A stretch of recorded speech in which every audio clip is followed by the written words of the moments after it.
Hello, and welcome to New America and to today's event, AI at Community Colleges, the State of Play and Policy Needs.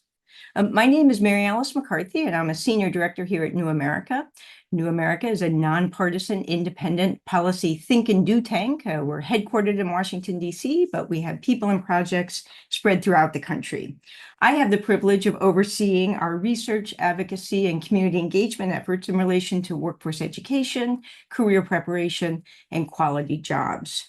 So we have a great discussion lined up for you today. It's brought to you by our Future of Work and Innovation Economy initiative, which is focused very specifically on how we build a future of work and how we align science and technology policy and investments with the policies necessary to create good jobs and an inclusive economy and broad access to that inclusive economy.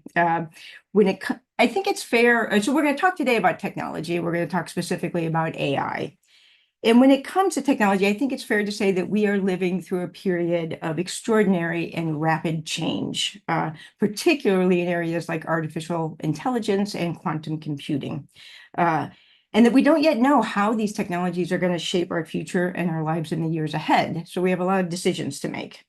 I think it's also fair to say that there is a real appetite out there for making sure that this round of technological innovation generates broad-based benefits and helps build a more inclusive economy and a more robust civil society. Now, key to achieving those goals are strategies that will expand the base of people and places that are building, testing, and implementing technologies well beyond Silicon Valley, a handful of elite universities, and a few large tech companies. Right? So federal policies and investments are critical for making that happen. And Congress and the Biden-Harris administration have stepped into that challenge of building a more broad-based innovation economy. The CHIPS and Science Act, for example, includes a host of investments geared toward expanding the circle of communities and educational institutions and companies that are benefiting from investments in emerging technologies. The Tech Hubs program, for example, through the Department of Commerce, and the Regional Innovation Engines programs led by the National Science Foundation are spreading the design and implementation of new technologies across the country in ways that we've not seen before. And community colleges are very much at the center of that strategy. Now, we've been carefully studying how these investments and their more thoughtful implementation could lead to a broadening of opportunity across the nation by aligning technology and talent development. And securing that alignment has been especially urgent with respect to AI. In September, a bipartisan majority in the House recently passed the NSF AI Education Act, which includes funding for community colleges, right? For community college AI education programs. And the Senate has a similar bill, which they'll hopefully take up soon. So really, between the CHIPS and Science Act and some potential legislation that is coming out of Congress, we're seeing community colleges being put at the center of creating a more robust and participatory and inclusive innovation economy. But it's worth asking, how are community colleges today equipping students with AI-related skills needed to succeed in the innovation economy? They're already well on their way to doing this. And how are employers investing in AI education at community colleges, and why are they doing it? How can federal and state policies ensure access and quality of AI programs? And our discussion today is going to address some of those questions and unearth some of the answers that are surfacing through community colleges around the country. So we've got two excellent panels lined up for you. The first includes leaders from education, business, and the policy world. We'll hear from Antonio Delgado of Miami-Dade College, which has already created a number of certificate, associate, and bachelor degree programs in AI. Mr. Delgado is also a Future of Work and Innovation Economy Fellow, so we're very proud of that and very glad to have his counsel.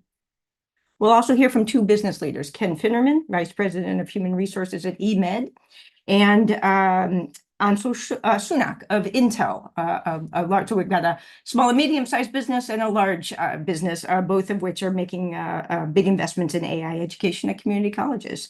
And then we'll hear from Paul Fain, veteran education journalist who has been closely following how institutions are keeping up with the constantly changing demand for technology skills. So this conversation is going to be moderated by the founder and managing director of our Future of Work and Innovation Economy initiative, Shailin Jyotishi. But then we're going to actually go a step further, and we're going to hear from students who are in these programs or have recently graduated from them, who are in, that is, AI education programs at community colleges. We'll hear from Jasmine Evandora, Muskan Shahzad, and Joshua Sinat, each from different community colleges in different parts of the country. And this conversation is going to be moderated by New America researcher Tiffany Tai. So again, thank you so much for joining us. We've been really pleased with the turnout. We had just under 700 people register for this event. So clearly, as we said, there's a lot of interest in this topic, and we're really looking forward to this conversation. So with that, let me hand it over to my colleague, Shailin Jyotishi. Thanks very much, Mary Alice, and a big thanks to our panelists and for our audience members for tuning in. We're excited for this conversation that really aims to elevate the voices of those closest to the opportunities and the challenges around AI education in community colleges. Navigating AI education can be like an exercise in mental gymnastics, projections, conjecture, tea leaf reading, rule the roost in the media and the policy sphere and in industry. So we're excited to dive deep into the pragmatics of AI education during today's conversation. Let's go ahead and dive right in. I'm really excited that we have a panel representing both the small business lens, the large employer lens, the community college perspective, and then Paul coming in with a bird's eye observer lens on these issue sets. Antonio, let's start with you. Miami-Dade was one of the first community colleges in the nation to offer AI programs, including K-12 immersives, credit and non-credit certificate opportunities, your associate's degree, and one of the first community college baccalaureate programs in applied AI in the country. Last year, Miami Today reported that your AI enrollment is skyrocketing. You also recently won a significant award from the National Science Foundation to launch a consortium to help community colleges scale and improve AI offerings. The National Consortium for Applied Artificial Intelligence, which we had the opportunity to cover here at New America, is really diving deep into the state of play of AI education. Now that you're in this position of not only building out Miami-Dade's AI programs, but also helping other community colleges do the same. To start off our conversation today, Antonio, could you give us a state of play and the overview of AI education in community colleges? What are you seeing at your campus and across the country? Thank you, Shailin. So great opportunity to share what's happening today. Basically, we see how AI is really disrupting every single industry. And we see how more and more people are required to have AI skills. And we are at a point that is not that there are not enough AI engineers, there are not enough masters and PhDs available to really cover all the jobs that are being created and the jobs that are going to continue just expanding exponentially. So the approach that we have seen at Miami-Dade College, but also through community colleges nationally, is that community colleges are really positioned to be the workforce engine to help bring AI to the masses, bring AI to everyone that wants to learn AI from an affordable perspective, from an accessible perspective, and really by default, community colleges are already integrated into the community. So we see how in our case at Miami-Dade College, but also with our partners, especially from Maricopa in Arizona, where they developed the first associate degree in the nation, and Houston Community College, of course, in Houston, when they developed the first baccalaureate degree in artificial intelligence. We have seen how we are well positioned to do it, especially when we collaborate with partners like Intel, having Anshul that he will share later today what he's doing, but definitely that unique collaboration with leading tech companies to help educate our faculty, to help bring the curriculum at a community college level where we are the most affordable option by far in our communities. That's exactly what we implemented at Miami-Dade College over 3 years ago, when we had this vision, like we need more AI technicians, we need more machine learning specialists, we need to really find what are the roles of the future of AI that with just a 2-year degree, you can get a job in AI. And that's, again, what we developed over 3 years ago with input from industry, with hiring managers in AI, and what are the skills, knowledge, and abilities that they were looking for graduates from, not necessarily graduates, forget about the word degree, graduate, it's more about what are the skills? What do you need from them to be ready day one? And that's exactly how we build a stackable credential pathway with college credit certificates. You can come in, get the skills, go back to the work, associate degree for those that are looking for a full degree, and even the full 2+2 pathway that we offer to complete a bachelor in applied AI at Miami-Dade College. All these programs were the first in the state of Florida. They were launched at the same time that ChatGPT became, popular, with everyone desperate to learn more about how can I use AI? How can I learn AI? Am I going to lose my job? And the reality, not necessarily to AI, but maybe to someone that knows AI. And that's the principle that when we launched this program, we saw an avalanche of people coming to learn about AI. And because, again, we're the most affordable option with even, scholarships for everyone in Miami-Dade County to study AI for free right now, we jumped from, we're launching this, let's see how it works, let's pilot, into, okay, first year of the program, 750 people. It's like, you don't pilot with 750 people. This is an avalanche of, this demonstrates like the reality of today's economy. People are desperate to learn about AI, to apply AI. And that's what we are doing at Miami-Dade College with Ken. Is going to be sharing in a few minutes how from a company perspective, he was looking at AI, but also for him as a student coming to our program to learn about AI. And that speaks about who is really coming to learn about AI at a community college like Miami-Dade College. 60% are above 26 years old. 25% are above 41 years old. That's not the typical number of graduates or participants that you have in a program at a community college. And that tells you, like, this is the reality. Working professionals, adult learners, want to learn about AI, to implement AI in their jobs, and to be either for a better job, for a new venture, or just to be more efficient into what they do. And that's what we are serving right now. Students from all ages, high school students we serve through boot camps, through summer camps, through opportunities to be exposed to AI, and great collaboration with Intel on their global festival in there. We also have the traditional college students, but again, most of the students in our classes in AI right now are all learners, working professionals. So we realize that we are on top of something that really every community needs, and that's what we applied for funding through the National Science Foundation, to share our expertise at Miami-Dade College, Maricopa Community College, and Houston Community College combined, creating a consortium to help any college in the nation that wants to develop an AI degree, in applied AI especially, that they can do it with us, with our support, and with connections with our partners like Intel, Microsoft, or Amazon Web Services, to really help elevate the quality of the teachers, what professional development training for them to be ready to teach about AI, and the full scope of an implementation of an AI degree that makes AI accessible and affordable for everyone in our communities. It's very, very helpful, Antonio. Antonio, we may not have actually discussed this, but when Miami-Dade first launched its AI programs, I was on the AI team at the World Economic Forum, and I often found myself pointing to Miami-Dade's programs as some of the first concrete applied AI educational offerings in the United States. Of course, there's University of Florida, there's lots of university-based programs for research, but in applied AI, I think Miami-Dade's work and leadership in this space is certainly relevant globally as much as it is locally. But let's stick with local. Ken, you represent a really interesting perspective on the panel as a Chief Human Resources Officer, a CHRO of a small and medium-sized business. Arguably, companies like eMeds represent a lot of what the partners of community colleges are.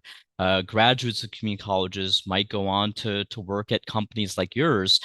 Not only do you sit in that role as an HR leader, but you also yourself have gone to Miami-Dade and pursued their AI offerings. And you have a number of leadership roles locally there in Miami with the Chamber of Commerce and the Tech Talent Coalition. So you have your finger on the pulse around the needs of industry around AI. What are you seeing? What do small and medium-sized business leaders need to know about AI education at community colleges? Lynn, thank you for the opportunity to speak to the group and to be here with you all today. I hope that I am indeed bringing that unique perspective as not only a voice of industry for small and mid-sized business, as you said, the VP of Global HR, CHRO for eMed, which is a fast-growing global health tech organization that's democratizing healthcare with approximately 1,000 individuals globally, employees globally.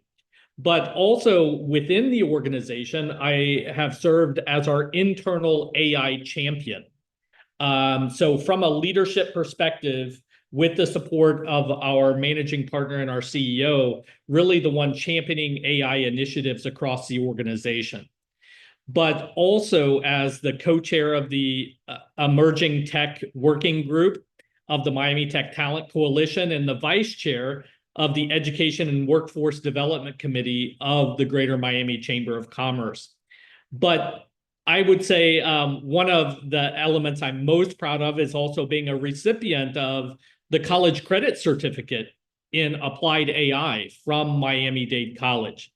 As we were contemplating as an organization to be the leading AI-supported healthcare organization in the world, it was clear to us that while we certainly wanted to and have implemented a number of internal initiatives, we needed a number of external partners to help us have the expertise, education, knowledge, skills to be able to compete at the highest levels and not only be aware of the change. So that's the foundational or fundamental level of what is provided, but also to change. Antonio spoke about the efficiency, productivity, the ability to apply AI in a manner, and this is really what all organizations are looking for.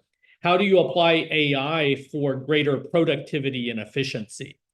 We've done so effectively through some of these programs.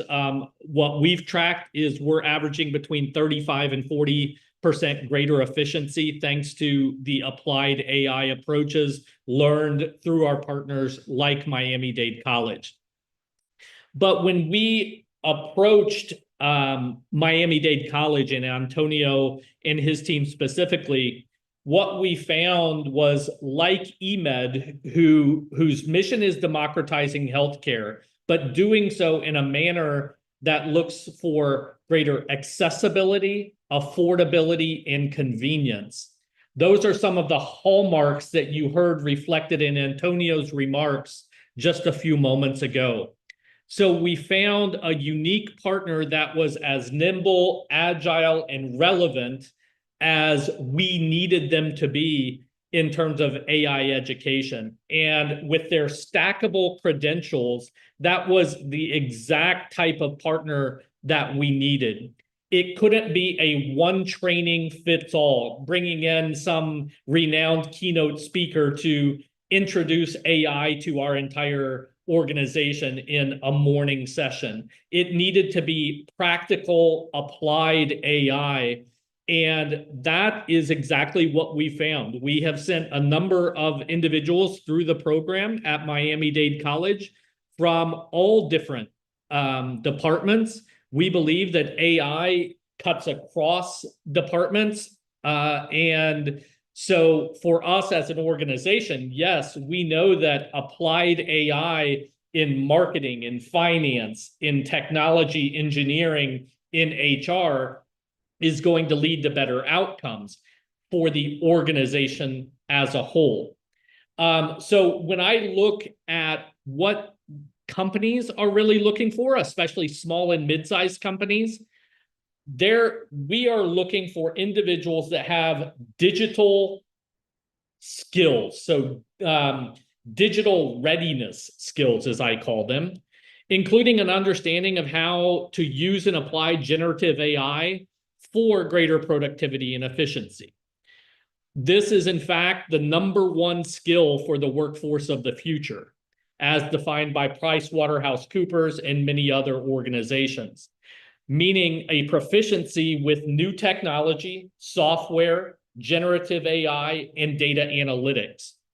And so we need community colleges to continue to step up to train a broader, diverse population with these ready now skills.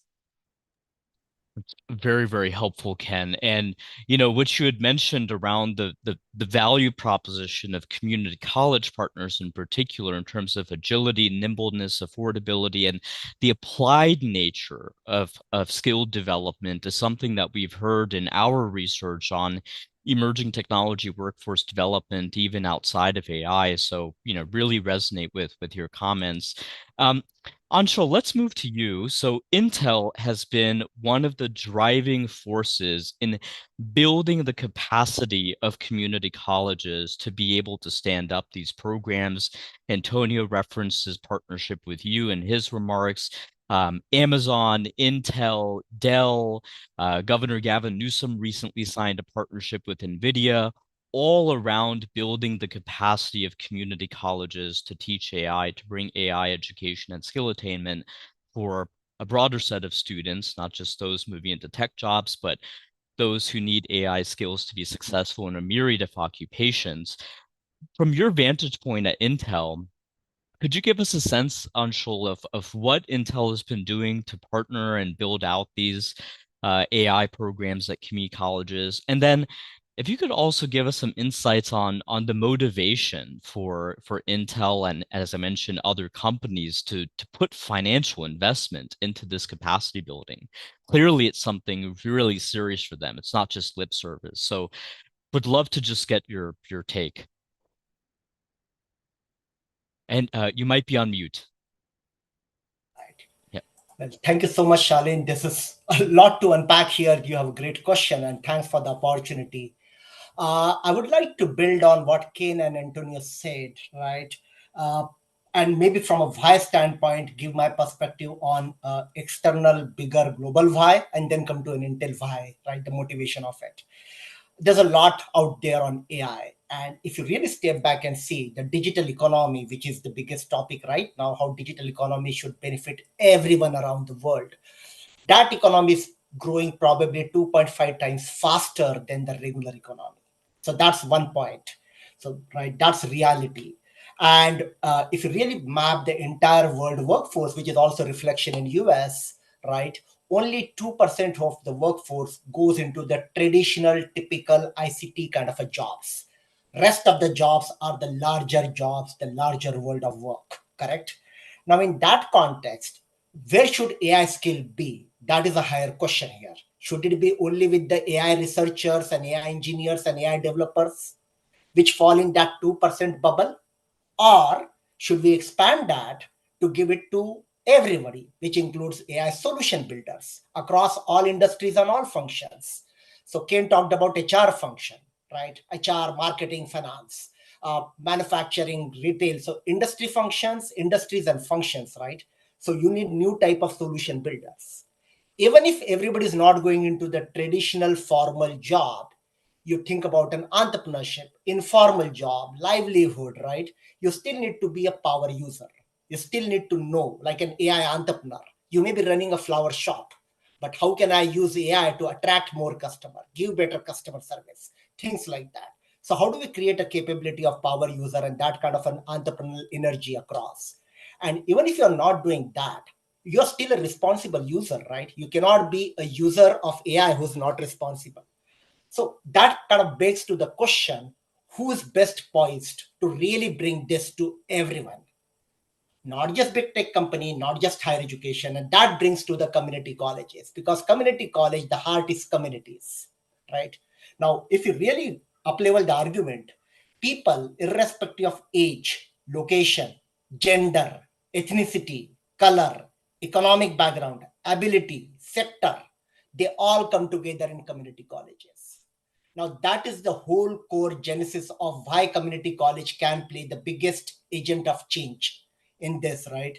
So if you are committed to make AI truly inclusive, truly accessible, we have to kind of bring this whole motion of AI skilling in community colleges.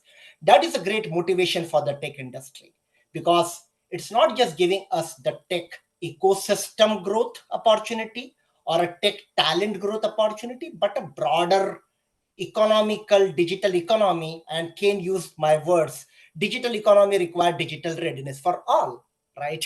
So we actually, our flagship, global flagship is called Intel Digital Readiness. More digital skill, more digital trust, and more responsible outcomes for everybody, and not just for engineers and developers. So I think that is the biggest motivation. And from an Intel standpoint, right, when we want to really grow this ecosystem, we have to meet the audience where they are coming in, right? So Intel's strategy of bringing AI everywhere means bring AI skill everywhere. And for this audiences, you need to think about how can we make AI more cheaper, more safer, more faster, more cleaner, sometimes more smaller, right? Given all the power issues or the sustainability issues of AI. So when you know want to create a new environment of AI infrastructure with AI PCs and some of the innovations on which Intel is investing heavily on, right? Community college and the ecosystem which community college creates with both current and the future workforce, as well as the real communities, right? That is a tipping point for us. And that is why really providing more openness, more choice, more trust, which is an Intel strategy in this, right, becomes very important when we want to unlock the entire skill set here. And you're not just talking of a technical skill set here like computer vision or generative AI, but also the non-technical social skill sets around it, which is like understanding of ethics and so on and so forth. And also, most importantly, the career growth skills in this context, right? So bringing it all together for multiple sectors and multiple disciplines, right? So applied AI to life, I think that is a huge motivation. And then that kind of makes us to think about how do we invest back in the community, right? And that is in function of the content, which is what we have a workforce available in 41 states, more than 115 community colleges, more than 1,000 hours of content available in a true open ways, so that people like Antonio can construct their 4-year degree, 2-year degree, and so on and so forth. In fact, we were the first one since 2018, 2019 in US, starting with Maricopa in Arizona to help community colleges create this. And I'm very grateful that now we have students in this panel, your next panel, talking about what they're doing with the skills after 5 years of our learning. So I'm excited about this. And I hope I answered your question on why. Yeah, absolutely, Anshul. I really appreciated the emphasis on AI for all and AI skill attainment for a variety of sectors, variety of students. We oftentimes hear from policymakers or observer groups of where are the jobs, where are the AI jobs, and it's sort of akin to in the dot-com era asking where the internet jobs are. None of us work in internet jobs, but arguably we use the internet for our work. And in the same way, when we had covered Intel's partnership with AACC, for example, around AI education, this was one thing that really stood out to us. And certainly, we've heard it in other conversations. So thank you for that. Paul, let's move to you now for sort of the bird's eye perspective. You've covered the intersection between education and work, and especially with this AI focus, extensively for WorkShift and the Cusp podcast. We've all benefited from your sharp eyes on this issue set. We've heard now from Antonio, representing a community college. We've heard from Ken, representing the small and medium-sized employer lens, and from Intel as a big tech company supporting capacity building alongside Amazon, Dell, NVIDIA, and a host of other companies like Intel. Thinking about sort of the bigger picture issues and the bigger picture opportunities, would love your reflections on what you're seeing going really well in AI education at community colleges and what you think are some challenges that we need to be thinking about, particularly as we move on to the next section in our discussion here around what policymakers at the federal and state level need to be mindful of as they craft legislation around AI education. Paul? Thanks, Shaylin. Really appreciate you all having me here as a ink-stained wretch with the folks who are really doing the work, the real experts. I'm going to start more like the satellite eye view and try to get down to bird's eye. I totally agree with you. The way to look at this is like the internet. It's everywhere. It's going to be in everything. People aren't going to say I'm using AI. They're going to say I'm using my phone or my computer. The thing, the state of play right now, I would describe as is kind of the play phase of AI, in part because it's going so fast. I loved Ken's example of the flower shop owner. I mean, you should be experimenting with how to get productivity gains, but it's happening so fast that that can change on a daily basis. Like I just saw the video analysis capability on Google Gemini. It doesn't really tell. You have to see it yourself. You have to see what it can do. I would say that with all of this. I just read today, Microsoft is embedding more Copilot Plus tools in its PCs. We see Apple Intelligence coming online. Google putting it in pixels in every way. Meta's glasses. Last week, 2 weeks ago, Salesforce rolling out their autonomous agents. And buckle up because it's not going to slow down. If you're not following Ethan Mollick at Wharton, he does a great job of describing this for lay people like me. The frontier models are about to get much faster, much more comprehensive of what they can do. The good news is students are using this. They're probably using it even more than you think. They're almost certainly using it more than faculty members and their K-12 teachers. Just saw a survey today from Cengage, 45% of college faculty members are using it in the classroom. That's up from 24% last year. Half of them view this positively as a teaching tool. That's up from 28% last year. So faculty are coming on board. Yet more than half, 58%, say their college has no Gen AI policy in place. And then 55% of recent college graduates say they're not prepared for Gen AI use, and 70% want it embedded in the curriculum. So a lot of ground to make up. I think obviously starting with foundational literacy, everybody needs to know how to use these tools. And I think there's some, I'd be curious what my fellow panelists think, but I think there's some low-hanging fruit. Google's AI Essentials, it's a 10-hour course. It's asynchronous. They're updating it all the time. It's platform agnostic. IBM is doing a lot of this, AWS, Salesforce, many other companies. Beyond just figuring out what the stuff is and how to begin using it, we get into the standalone credentials. And I love Antonio and Miami-Dade are taking the lead on this and building stackable pathways, because I think there are so many questions about which jobs are going to change and how. Starting bite size is the way to go, and working up to a degree. What we don't want is what I think every community college leader will tell you. A lot of times community colleges scramble to create new credentials and employers don't hire their graduates. I heard a story, I won't say which school, a very large urban community college had a big tech rep saying, hey, you don't even need to get degrees, get a short-term credential and you can work in this space. That company has never hired a single graduate of this 80,000 student community college. So a lot of ground to make up there as well. I think the larger systems, the big community colleges that have existing relationships with big companies are in a better spot there. And that's where I'm really glad, again, that Miami-Dade, Houston Community College, Maricopa are taking the lead and sharing what they know. I think it's more practical for colleges like that. I'm in Columbus, Ohio. Columbus State Community College has a very deep partnership with Intel.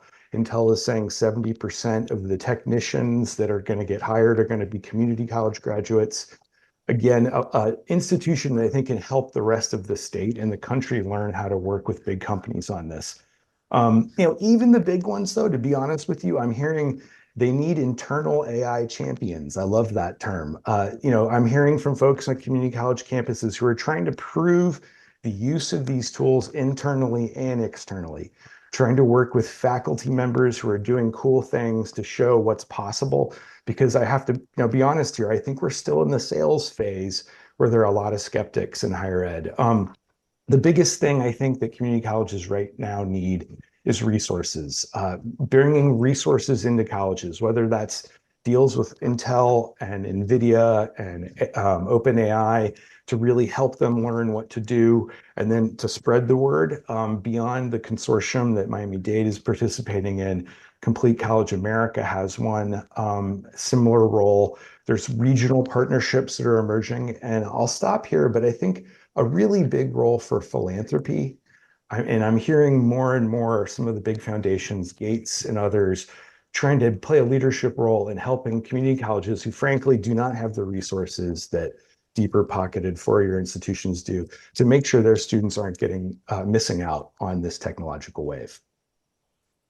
Super insightful, Paul, and really appreciate this call out for the role of philanthropy. In addition to the policy levers, philanthropy has a lot of opportunity to better align technology and talent development. I'd note just one partnership that we announced with the National Science Foundation last month to establish an accelerator for community colleges in the innovation economy. We're going to be supporting capacity building of the community college partners in the Regional Innovation Engines program, a signature CHIPS and Science Act investment that Mary Alice mentioned in her opening remarks. You have now in these communities efforts to grow new industries, new jobs predicated on advances in emerging technology areas. And that project would have not been possible without our partners at Ascendium Education Group. So shout out to them. And it's exciting to see more philanthropies interested in this intersection. Sticking to the theme of sort of needs, Paul, I might stay with you. So, thinking about the state and federal policy role, in addition to the philanthropy role, and of course, we've talked about industry skin in the game. You know, Congress is currently considering several major AI policy bills, including the NSF AI Education Act of 2024 that Mary Alice mentioned in her opening remarks, which calls for specific investments in AI education at community colleges. A lot of this capacity building support that we need. States are also moving on AI education, irrespective of what happens here in Washington, as evidenced by Governor Gavin Newsom's recent deal with NVIDIA around AI education at community colleges. Paul, from your standpoint, what are some critical questions or pinch points that you think policymakers, either at the state or federal level, could help solve? Thanks for that. Yeah, so I think the big one is understanding how jobs are changing now. The range of expert takes on this is kind of unbelievable. Julia Lane, who's at NYU, a very renowned data expert, she was telling me, you look at Darren Acemoglu at MIT's productivity estimates, less than 1% the next few years. Goldman Sachs has 6 times that. The discrepancy there is basically the economy of Germany. So, big sways here, and we are not equipped in this country to really know authoritatively. I think some of the companies obviously know their needs, know their supply chains, and the more they can help, the more an NVIDIA can help the California community colleges, the better. But at the federal level, creating a data system or finding a way to leverage existing data is number one. That's going to get to another challenge, is the timing challenge. Like, you create programs and the jobs are coming, but when, right? Community college students don't have time to mess around. We wrote a really sad piece about EV maintenance jobs in Michigan. They're going to come. They're a little slower than we thought as a society, but folks are earning these credentials and they're not getting hired. Not a mistake necessarily to create those programs, but knowing that the jobs are there is the real key. And I think that is particularly useful at the local level. And then defining the AI skills. I don't know the role of the federal government. Maybe states could do more of this, but really understanding what people need to work with AI and the kind of human and durable skills that are in demand would be big there. And again, leaning into those regional collaborations. And I think this is where the federal government has gotten very sophisticated, Shaylin, as you know, moving really ahead with tech hubs and the regional innovation engines that kind of encourage or nudge community colleges to work as community hubs, as Karen Stout at Achieving the Dream says, that are in very close partnership with industry. Beyond that, again, I think it's just support. It's just making sure that they have that community colleges and their students have the tools and the resources to develop some of this expertise. And a big challenge with any emerging technology, and this one is definitely that, is the instructors. Community colleges are obviously at a disadvantage in having instructors in these in-demand technologies because the jobs generally pay better outside of community colleges. So I think where companies can help providing tools and instructor support is really invaluable. And I think there's a role for state policy there as well. Very helpful, Paul. And I just flagged that in one of these AI policy bills that Congress is currently considering is call for more faculty fellowships to support upskilling and train-to-trainer models. So it's I think that's a really helpful development. And Amazon has supported community colleges in the same way through their educator enablement program that's been active for the past couple of years. Antonio, let's move to you from the perspective of a community college now. You recently won this major grant from the National Science Foundation. I believe today is officially the first day where the Consortium for Applied AI Education is in business. You're very aware of some of the policy issues. You serve on the advisory committee for the Computer and Information Science Directorate at NSF. As a community college voice, what's your call to action or your suggestion for policymakers to consider when they develop this language for these bills? Yeah. So, Shailene, thank you for the shout out with the consortium and for the job that you're actually leading with FOWI, the Future of Work and Innovation Economies through New America. But basically, you have been reporting, both Paul and you have been releasing articles about the CHIPS Act.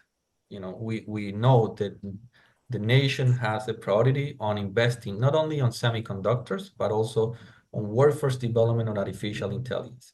And really, we see most of that funding coming out through, for example, NSF, specifically for either the NSF engines, which is huge for communities, but mostly through the research that usually university faculty are doing on regards to artificial intelligence, which is essential to be a leading nation in the world. You need to lead through the research that then becomes a product and a reality. Now, what we haven't seen at scale is the support for community colleges from the CHIPS Act and going down through the different channels of funding just for community colleges to massively train the AI workforce. And sometimes great when you're leading from a research perspective, but if you don't transform that into the massive economy at scale of what is the talent that we need, really, there is an intentionality already mentioned, but not being transformed necessarily in funding yet. And that's what we are super excited with the bill that you mentioned before, Marielle mentioned as well. We were waiting for specific funding coming for community colleges to help with scholarships to students that cannot afford their education, help with the transition to the workforce automatically. As Paul will say, we need to make sure that there is a full alignment between these federal funding, the private sector, the higher education. And actually, I'm glad that after this panel, we have students talking and we have students demonstrating what they're learning, what they're doing already as part of these programs at 3 community colleges that already have degrees. And actually, we have graduates from Maricopa that are getting those jobs because they were the first one to launch an associate degree. And we have also from Houston Community College, like great stories that are already happening. This is not talking about the future. This is what's happening today. It's happening already, and we need to take action already. So I feel like we need more of that, of those bills and opportunities policy that are going to make sure that we are ready as a nation to train the workforce that we need. And not only thinking about higher education, that also goes to K-12. And the fact that we just received this funding from National Science Foundation, the Advanced Technology Education Program that specifically focused on community college is great. We are going to be able to help all community colleges that want to develop AI degrees. We can help them, but still, like the amount of funding available is limited for the amount of colleges that exist in the nation. And when you combine that, we just received notice of a second round of funding for $2 million to help on the K-12 connections, the AI entry pathways. How do you work with high schools to make sure that there is a ramp to go from high school to college to study AI, that you don't start too late, that you start early on to get teachers understanding AI and to be able to prepare the students in a high school on how to embed AI. And at the end, it's not just understanding of AI generally, it's how you apply AI in your future job. So I think that we're in a good trajectory, but I applaud what you're doing to bring more attention into the funding needed, because without that funding, it's really hard to scale this at the speed that is needed today. Really appreciate those insights, Antonio, and appreciate the kind words. Around the Chips and Science Act, of course, Congress has not appropriated all of the budget authorizations from the Chips and Science Act, particularly for the science part of the Chips and Science Act, through which the National Science Foundation would be able to support its emerging technology workforce programs at full scale. I'll just flag that this summer we actually ran an article giving some shout outs to some community college leaders who had called on appropriators to follow through on those budget targets in the Chips and Science Act. We had Harper College, we had Forsyth Tech Community College, and others really sort of specifically focus in on that CHIPS comment that you'd alluded to, Antonio. So it's certainly, I think, an issue that other colleges that we've interacted with are grappling with. Um, Ken, let's move to you now from the industry perspective, the small and medium-sized employer lens. Of course, you're also involved with local industry groups. What do federal and state policymakers need to know about, the needs that companies like eMed are facing around AI education partnerships? Yeah, thank you for the question, because small and medium-sized companies, due in large part to how fast our industry and industries in general are changing, are moving at a different pace. And I'm not sure that policymakers have caught up to that, quite frankly. We ask two questions regularly to our leadership team around both leadership development and learning agility, which I think are relevant here in this context, which are we developing as fast as the world is changing?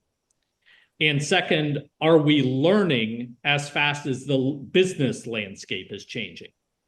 And when you apply that to the AI space, when governments, states in particular, are trying to pigeonhole AI programs for the jobs that are going to be created, when, if we're all honest with ourselves, the reality is we are now training for roles that don't yet exist. And I'll give a quick example. Last year, meaning in 2023, the fastest growing job in the United States was, according to postings for a certain job, was the role of prompt engineer.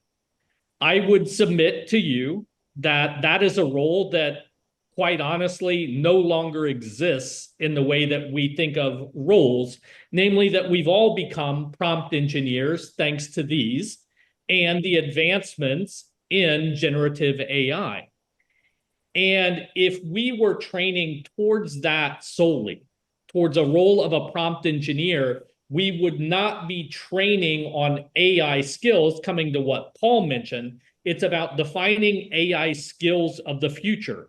And those are not AI jobs. So changing the way that we even structure grant programs, approval of curriculum, et cetera, to have foundational levels that can be built upon, so that, and in that space, it's going from AI awareness. What are all of these AI tools? What is machine learning? What is applied AI? How do we leverage Gen AI?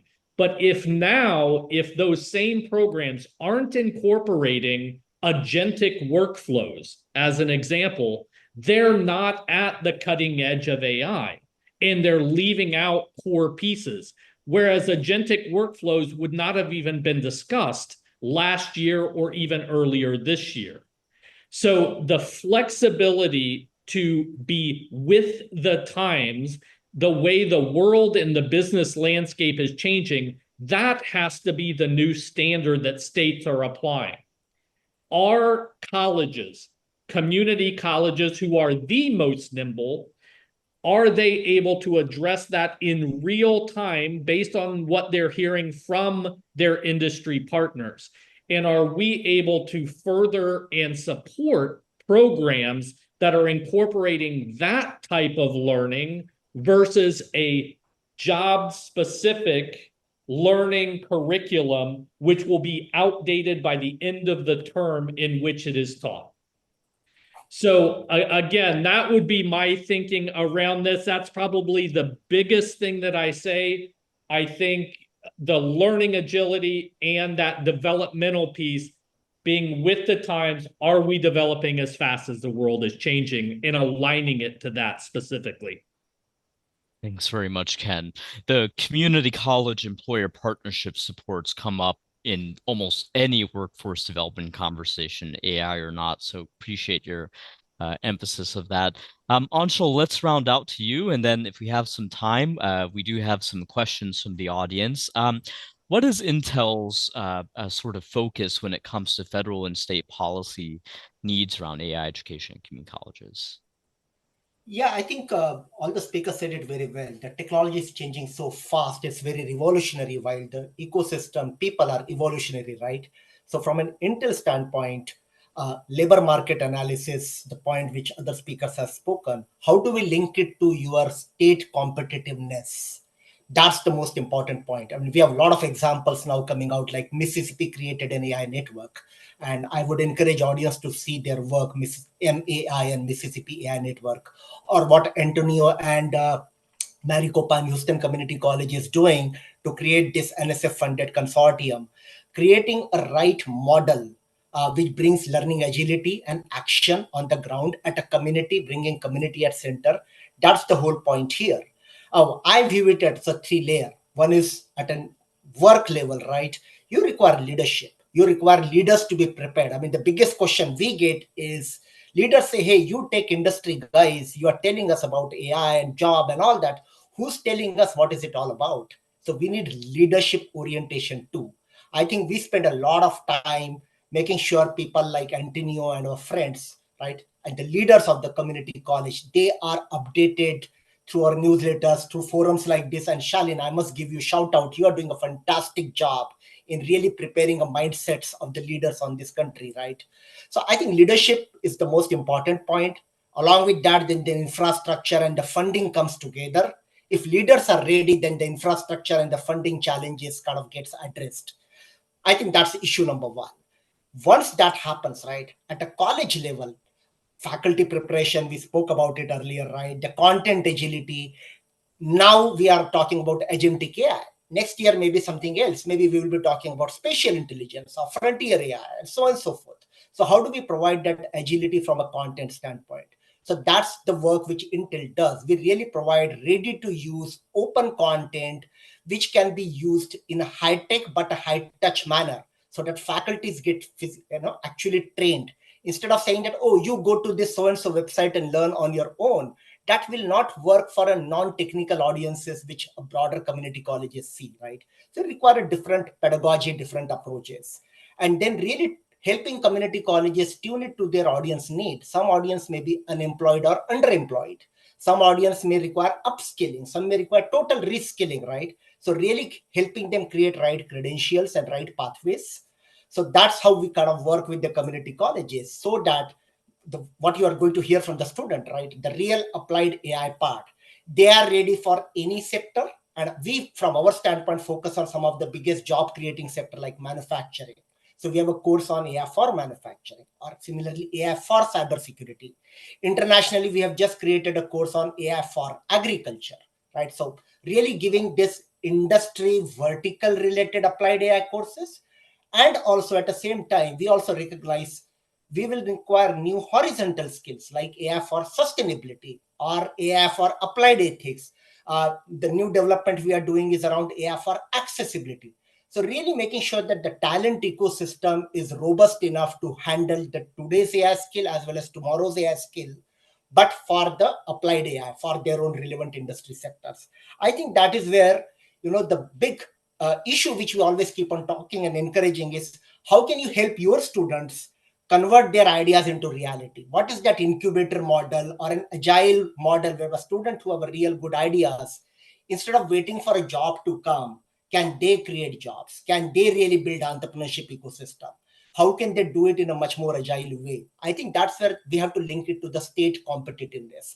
And again, it comes back to the leadership. Thank you. Thank you, Anshul, and really appreciate the emphasis on the state policy makers as well, the state sectoral strategies that could be put in place, the regional focus that Paul had mentioned in his remarks.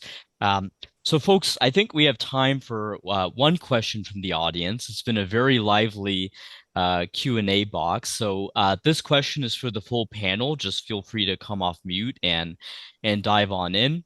So we have a question from the audience that's about curricula at community colleges. And this audience member is interested in the panelists' thoughts on how to grow work-based learning around AI that often stands out during a career search. So work-based learning might be internships, project-based capstones, different kinds of hands-on experiences. Would anyone like to take a stab at this question?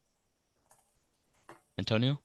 Well, I can share what we are doing at Miami-Dade College, but I know Intel has a lot of content and curriculum that we're actually leveraging from the AI Workforce Initiative and the whole digital readiness program from Intel. But on our side, definitely learning from this type of curriculum, but also, one thing is to train the trainer that you have with your faculty to develop the curriculum. That's where this connection really matters, to make sure that your faculty are the first one ready for the challenge. But second, when you have the students in the program and how to connect them with work-based learning opportunities, that comes with the connections with companies like Ken's company, with EMIT.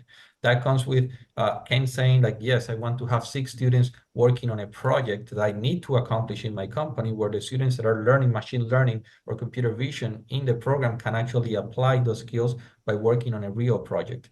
And that's the way that we're finding, by connecting, especially with small, medium companies that are in our region, that we are connecting the students with meaningful opportunities, not only to understand the theory on a class with amazing curriculum, but it's also about the hands-on experience, like the work-based learning component, that you don't need to wait until you graduate to touch the reality, that you are working on projects at the same time that you're working on machine learning. You're working on a reinforced learning project for an autonomous vehicle project as part of a class.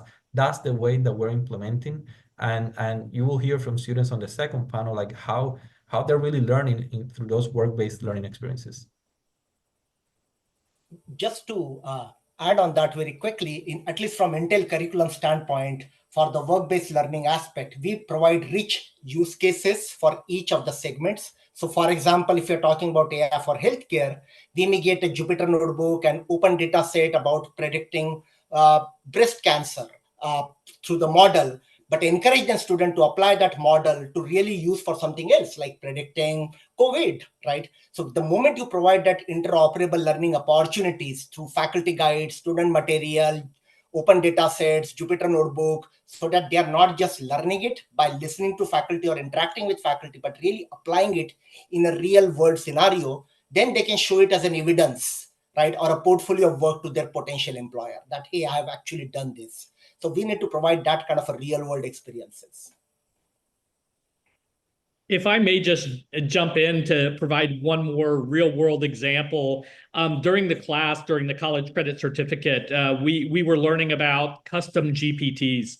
And I had the opportunity within the HR function to build our own internal custom HR chat GPT, if you will, that acts in a more relatable fashion with our employees to answer their questions about who are our benefits providers? Who do I contact for X, whatever it is, whatever that is.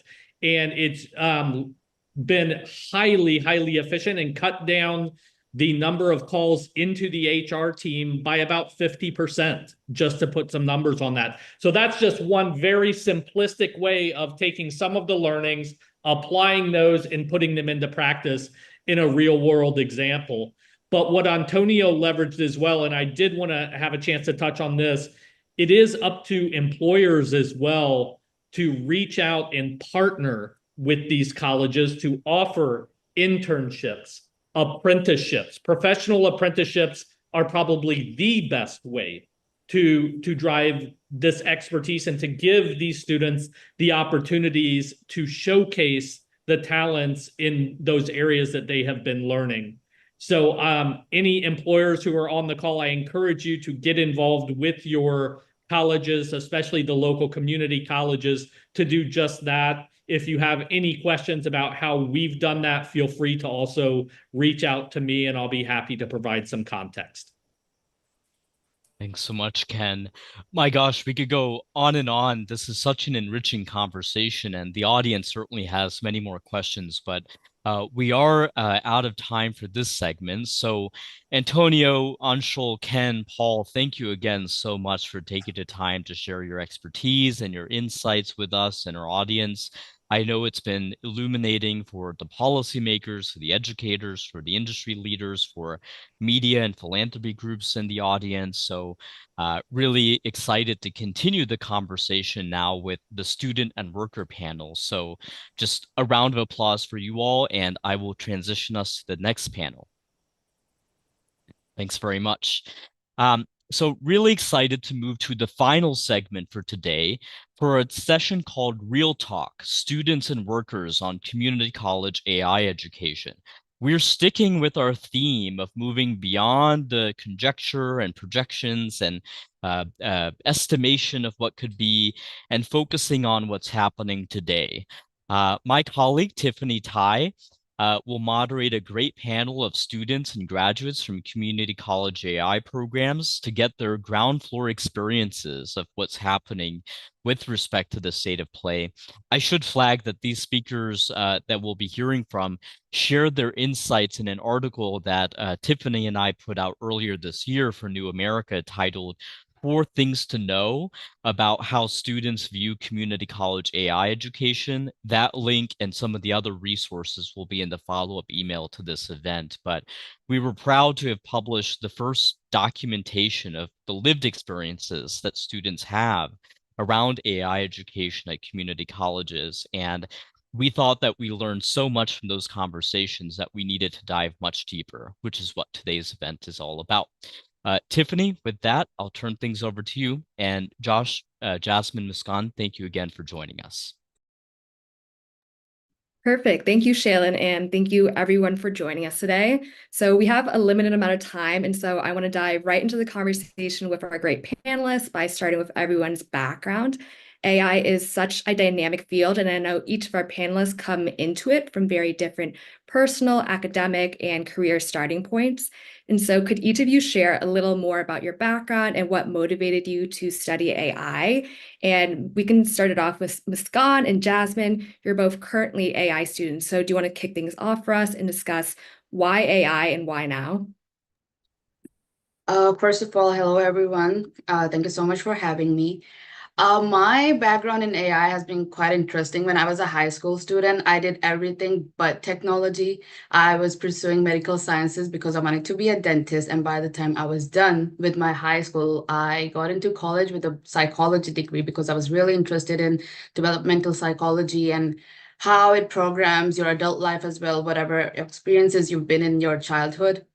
But as soon as I did my associates with psychology, I realized that a bachelor's would not be enough to pursue psychology as a career. And I wanted something hands-on, innovative.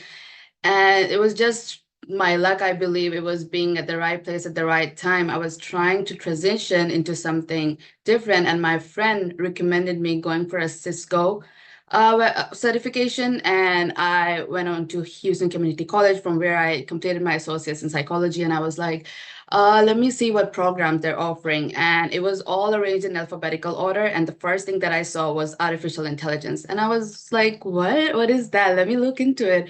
I opened it, and there's this like really great image of a robotic hand and a human hand doing this. And I was like, okay, what is this all about? So I got through the list of options that they're offering, and I see courses like deep learning, neural networks, which is neurons is something that we are really passionate about in psychology as well, because they help you make decisions. And I was like, how is it related to AI and deep learning and stuff like that? So I was like, you know what, I'll do an experimental semester, and I'll go ahead and start a degree in artificial intelligence and see where things goes. I take my first semester, and it's everything that I'd ever hoped for. It was so hands-on, so immersive. And I really like to tell people that in like psychology, I was learning about the minds of humans that help us make decisions. And then in AI, I'm learning about the minds of computers that humans have helped develop. So it was really interesting. And the first semester, I learned about machine learning, all these questions that we have, like, oh, I was just thinking about it, and it now appeared on my mobile device. It's advertising about that. We all learned about it in machine learning and supervised learning, which is a form of machine learning. So it helped me answer a lot of questions, and I really wanted to pursue it. So I completed my associates with it, and I loved it. I completed my associates in May. And then again, it was luck again, because as soon as I completed my associates in May of 2023, my college, Houston Community College, they introduced a whole bachelor's program in AI. So I really didn't have to look for other options and trying to get my credits transferred or whatnot, because all the other universities, especially the four-year ones, they weren't really offering a bachelor's in AI. They were doing computer science and computer information systems and stuff. And the courses that I've taken so far in my associates weren't being covered for yet in 2023. So I seamlessly transitioned into the bachelor's program, and I will be graduating next year in May, and will be one of the first batch in the nation to graduate with a whole bachelor's in AI and robotics from a community college. So it's been a really exciting journey, and it's been very fruitful for me personally. So in my case, I have a kind of similar story. First of all, thank you, Tiffany, for this opportunity to talk not only about the AI program at Miami-Dade College, but also my experience. So I don't come from a tech background at all. I was actually an art student at another college at the time. And I was interested in general of like digital art, that was the top of technical for me. It was just like digital art and different forms of art. And then when AI started becoming popular, I found generative AI and the use of it for generation of images and text to video, for example, and all of those stuff. And it just sparked my curiosity. So I just started looking into it, and I was fascinated by it. And also like the fact that robots could do art nowadays. And I was like, wow, this is awesome. So I don't know, I just started looking into it. And I was finishing my associate's degree at another college. I finished with in a focus on art. And then at the time, I was going to transfer to another university. And when making that decision, I saw that Miami-Dade College had a program in AI, an associate's in science at the time. And I was like, wow, this is like my luck. This is amazing. This is fate. I gotta go into it. I want to look and see what this is all about. I've been interested about it for some time. So it was just the perfect timing, because it was right when I graduated. They launched the program. It was the first year that that was happening. So yeah, I just transferred to Miami-Dade College, and I started my journey in AI, which has been amazing so far. Yeah, that's great to hear. And then, Josh, your background is a little different from Jasmine and Muskan's in that you already held a bachelor's degree in psychology from Arizona State and actually worked for several years before pursuing an AI associate's at Chandler Gilbert Community College. And so, as a returning student, what did you see in the future of AI to make you decide to return to school? Yeah, so I think for me, and again, as everyone said, first panel, obviously, thank you to Shaylin for doing that. Everyone there was great. Tiffany, thank you for doing this as well. For myself, I don't remember who had mentioned it in the first panel, but they had said, hey, the average age of the community college student is around 26. I think I was exactly 26 at the time that I went back into the program. So yeah, I'd gotten my bachelor's degree in psychology. I'd worked in a variety of different fields for a couple of years. Kind of bouncing around from not necessarily bouncing around, but trying to figure out really what it is that I wanted to do with that. I really saw AI as the next forefront of technology before it was really everywhere. So when Chandler Gilbert Community College offered the AI program, it was, I believe 2019 was the first year they offered it. I believe I was technically the second cohort that joined it. It was a brand new program that this was before, ChatGPT was everywhere, before everyone knew what it was. And, your mom was not entering things on her phone to get ChatGPT responses. So for me, it was still a very new field, but it was something that I was aware of and had been aware of for a while, and kind of knew that this was going to be the cutting edge, and kind of in everything, it was going to be that next big thing. So for me, it was really deciding to take time away. So I decided to go back to Chandler Gilbert Community College right during the beginning of the pandemic. So what I did is I actually went back to school for about, I think mine was closer to a year and a half as compared to 2 years, just being that I had already had all my prerequisites done from my bachelor's. But I completed the program. I was either the first or one of the first to graduate from the program at Chandler Gilbert. I also competed in the Intel Global Innovation Competition. I won nationally in 2021 or 2022 for a project that I had made there, and then kind of went directly to apply for jobs into the workforce afterwards. So at the time, AI jobs were still brand new. There was a lot of job postings that I had found that people were looking for 5 years of experience with the GPT-4 model when it had only been publicly available for 6 months. There wasn't really a understanding of what it was, but people knew that they had wanted it. And so for myself, I had managed to find a role that I'm currently working in now, where I work for a company called Visa Law AI. We are a legal tech company. We do immigration based legal tech. And so I started more of a technical role in there and kind of have transitioned more to a kind of sales and marketing side, but still have to have the understanding as well as updates for when the newest models are coming out in terms of things to either tell to people in terms of what we've changed or have an understanding of the back end of things of what we're doing in order to actually get that product to attorneys who use it. So yeah, it's a very unique experience for myself. I think the transition really came after realizing that where I was at just wasn't going to be a permanent fit, and AI really was the future. So for myself, it was just kind of seeing that wave and deciding to continue on with it. Yeah, that's great. Thank you for sharing. And so, as you can see on this panel, we have students and graduates from very diverse backgrounds who are pursuing different types of AI programs. Today, community colleges offer AI programs in the form of immersive K-12 programs, certificates, associate's degrees, and even bachelor's degrees, as we've heard. And so maybe beginning with Josh again, what influenced your decision to choose a community college for your AI education versus maybe like a four-year institution? And how did you decide which specific program was right for you, whether that's a certificate, associate's, or bachelor's?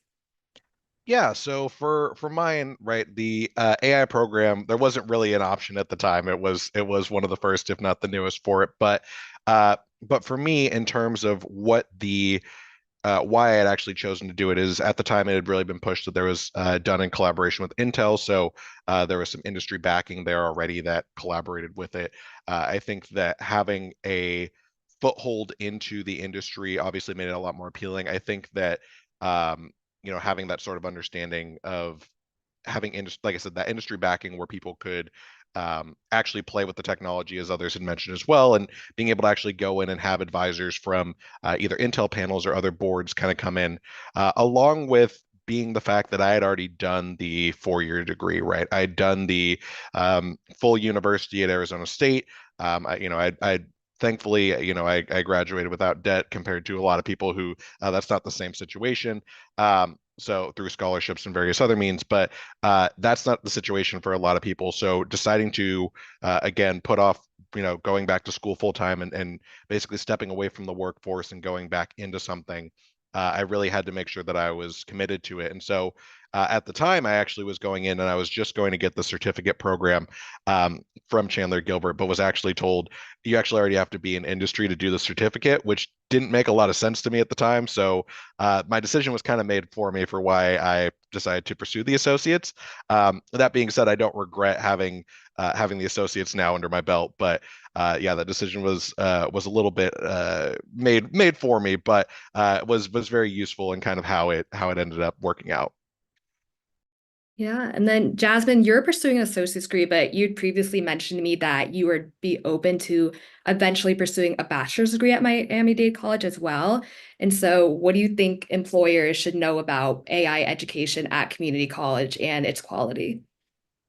So about quality, that's something that a lot of, like from a student perspective, a lot of students worry about. It's like the community college stigma, let's call it, of, oh, it's not a 4-year college, I'm not going to like a like a regular 4-year institution. But I would disagree completely with that. The quality is not, it's not even lower or anything like that. It's the same or sometimes even better, in my opinion. The professors are amazing. And the reason why I chose to come to Miami-Dade College was specifically because they were the only ones that offered like something from an associate's degree. Usually artificial intelligence is it's more on a graduate level. It's not something that is it's not something that you can reach that easily. You need a lot of background to be able to reach that level. So something that I really loved about this program is that it's something that is like that you can start with foundations, you know, learning about the most simple stuff, let's say it. But it's also about applications of how to use AI in a, for example, in the work field or something like that. And then you can, of course, like keep going up in levels until you can, of course, for example, be a AI engineer, for example, building full stack, full from beginning to end, a whole AI software. So that's one of the reasons why I chose Miami-Dade College. Yeah, and then Muskan, this is a perfect transition over to you because, like you mentioned, you're currently pursuing your bachelor's at a community college. And so can you sort of discuss your experiences transitioning to the bachelor's program and any sort of like insights you've had as a current student in a bachelor's program? So like Jasmine said, it was pretty much the same decision for me as well, because in my state, Texas, there weren't really any schools that were offering AI, and Houston Community College was the first one to come up with a whole bachelor's. The reason why I started to pursue associates was out of interest, like what is it for? The reason I decided to continue with the bachelor's one was that it was affordable, first of all, and it was very hands-on. We were doing projects, like we did a capstone project in our associates classes as well, like identifying there was this project, for example, that we did where we like uploaded lots and lots of data on this project, where the machine learning algorithm had to distinguish between a happy face and a sad face. And at first we were going with a lot of emotion, like, okay, let it identify crying, happy, sad faces, confused faces. And then we realized that it's a lot, because for humans it's simple to get that body language, but for a machine and to train that machine to detect that, it's a bit difficult. So we started to pursue with happy and sad. And it was when we presented it at the end of my associates program, everybody loved it, and it was so fruitful, and that was the reason.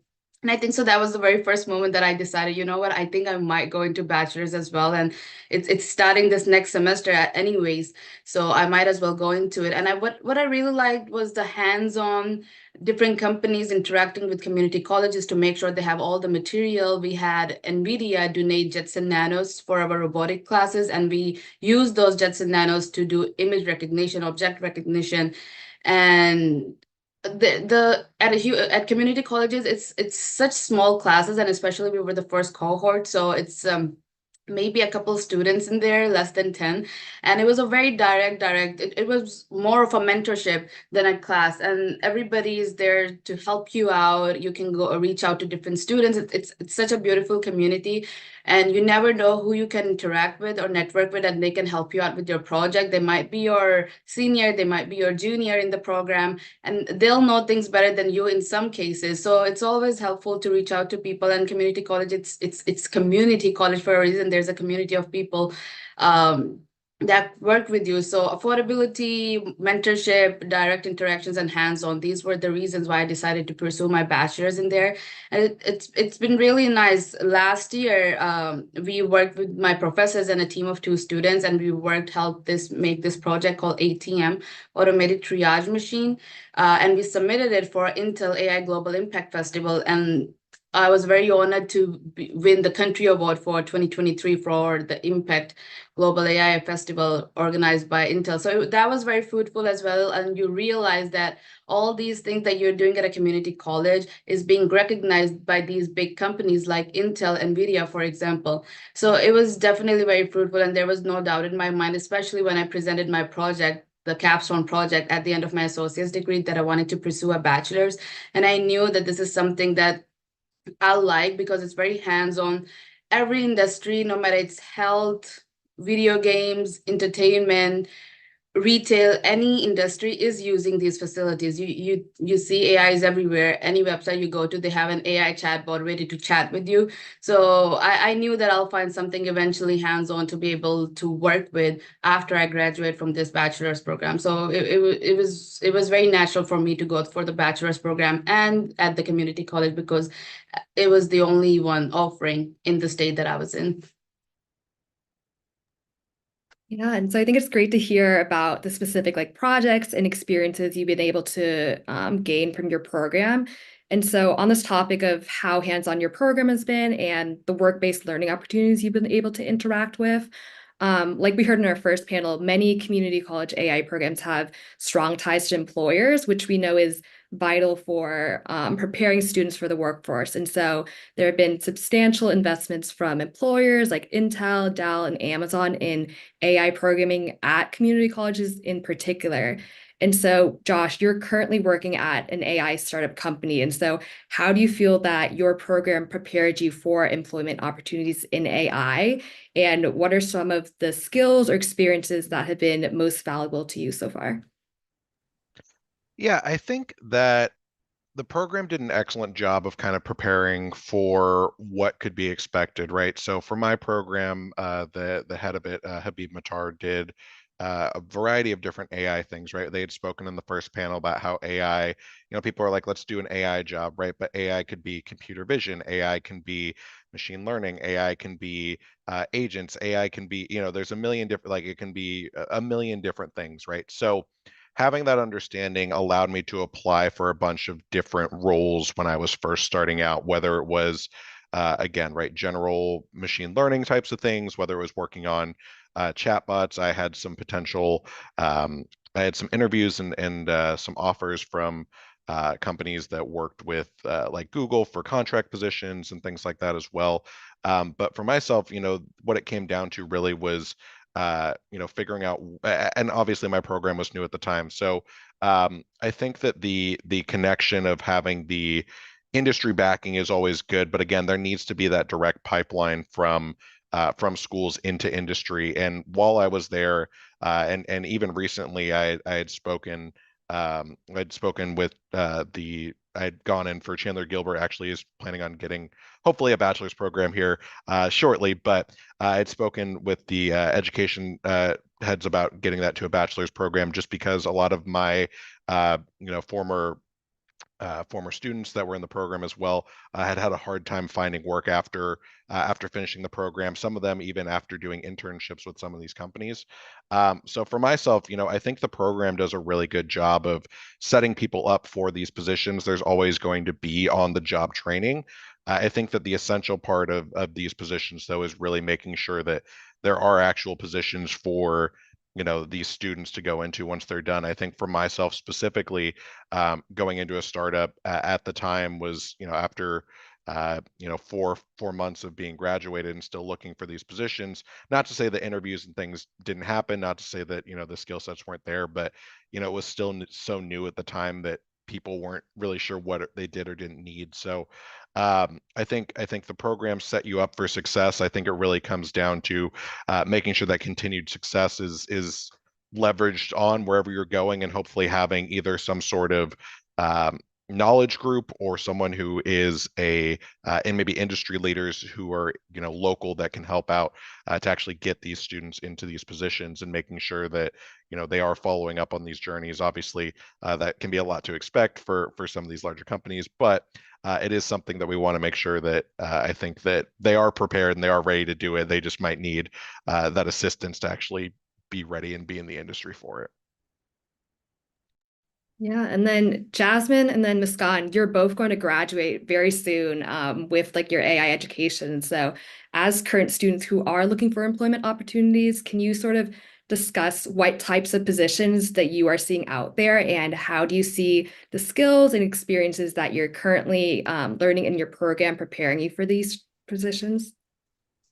So as I said before, Miami-Dade College has like a stackable certifications into degrees. And with that also comes different job positions that you're going to apply to. Of course, it's not like, oh, I graduate with a certificate and all of a sudden I can be an AI engineering building very complex algorithms, so sometimes I feel like it has to do also with, for example, going for a role or even talking. It has a lot to do with networking, right? So if I connect with somebody from a company, then it's a lot also for us, at least at this time, of maybe actually giving a proposition on a new a job position that they might not have been open to. For example, it's not only marketing, right? It's AI with marketing, right? How can we use AI for marketing? So I don't know if I would be applying for example, just a regular marketing position because I don't have those requirements. However, I do know how to use AI for marketing purposes, right? So I feel like Miami-Dade College, as I said before, with the stackable credentials, it does allow me to make that difference and know for myself, like, okay, I'm capable of doing this, and I can go into this specific position, for example.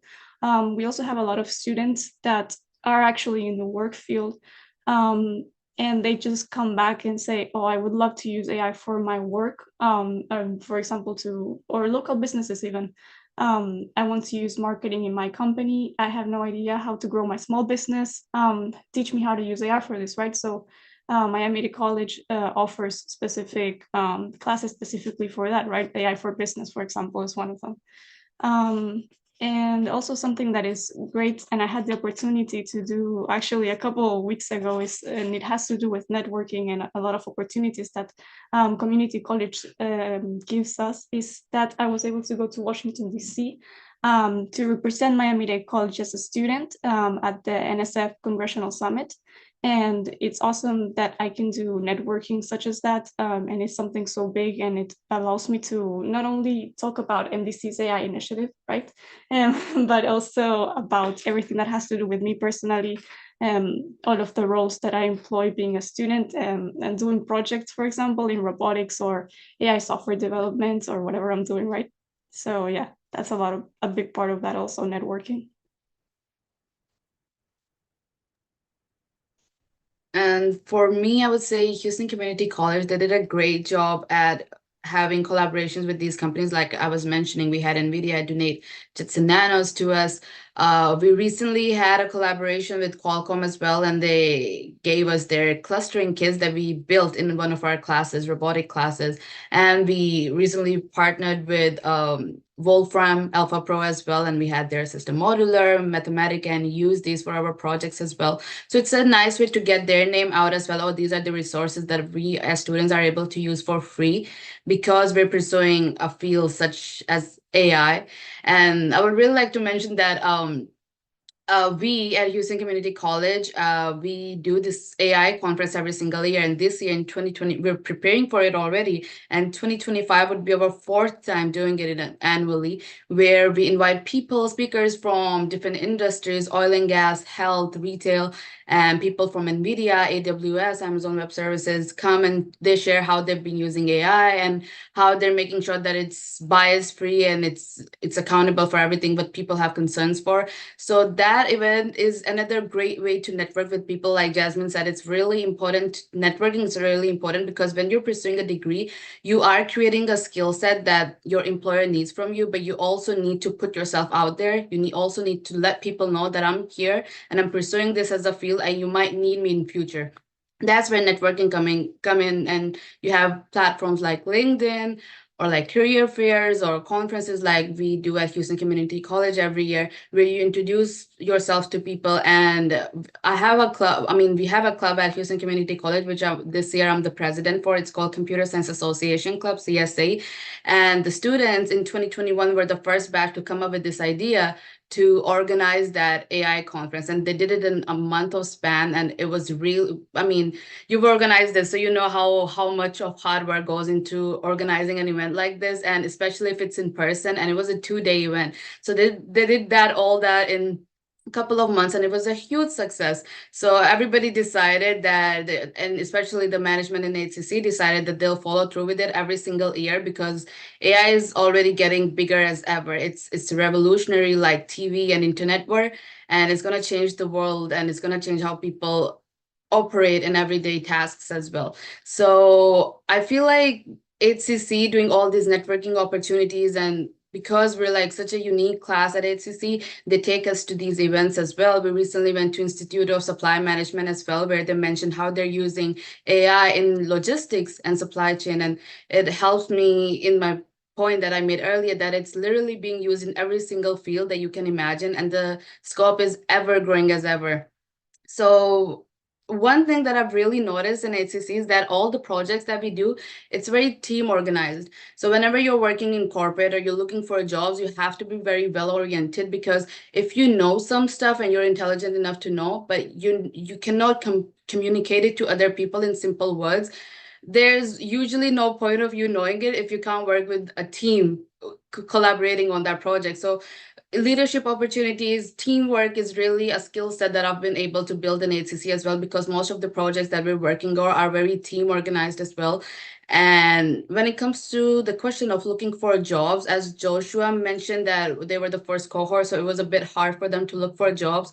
I feel like that might be the case for us as well, hopefully not, but the thing is, it's such a new field, and there are really not really positions who describe, oh, I'm looking for an AI engineer. It's this like software developer, you'll see thousands of places asking for a software developer, but there's not any titles or companies looking for titles with AI, because right now it's still very new. But hopefully by the time I graduate next year, I hope there's more fields, and as I mentioned, it's ever growing.